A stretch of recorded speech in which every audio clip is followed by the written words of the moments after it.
Cancer Healer Center, a new beginning.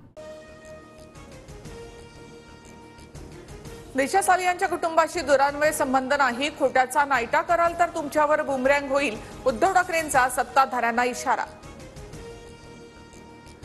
सत्ताधारी पक्षातील नेते ठाण्यातील भ्रष्टाचार बाहेर काढत असताना नागपुरात दंगल हा योगायोग पाहण्यासारखा. नागपुरातील हिंसाचारावरून उद्धव ठाकरेंचा ठाण्याकडे रोग. महायुतीमधील 3 नेते आदित्य ठाकरे यांच्या पाठीशी. काहीही प्रचारामुळे एखाद्याचं जीवन उद्ध्वस्त होतं, मुनगंटीवारांचं वक्तव्य. तर आदित्य ठाकरेंचा संबंध नसल्याचा सीआयडीचा रिपोर्ट. संजय गायकवाडांसह मिटकरींची प्रतिक्रिया. 5 वर्षापासून बदनामीचा प्रयत्न सुरू, कोर्टात उत्तर देऊ दिशा सालियन प्रकरणावर आदित्य ठाकरे यांची प्रतिक्रिया. कोर्टात उत्तर द्या, 8 जूनला लोकेशन काय होतं एकदा सांगून टाका, पुरावे द्या आणि आम्हाला खोटं ठरवा. नितेश राणेंचं आदित्य ठाकरे यांना आव्हान. दिशा सालियन प्रकरणावरून विधान परिषदेमध्ये जोरदार राडा. अंबादास दानवे आणि गिरीश महाजनांमध्ये जुंपली.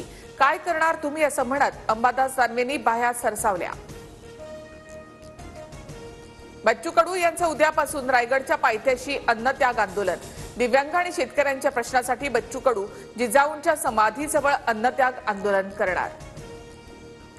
राज्यातील सरकारी शाळांना सीबीएसई अभ्यासक्रम लागू.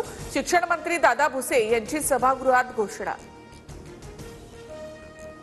खासदार सुप्रिया सुळे आणि बजरंग सोनवणे यांनी घेतली गृहमंत्री अमित शहांची भेट. वैद्यकीय अधिकाऱ्यांच्या निवृत्तीचं वय 65 वर्ष करण्याची मागणी. Cancer Healer Center, a new beginning.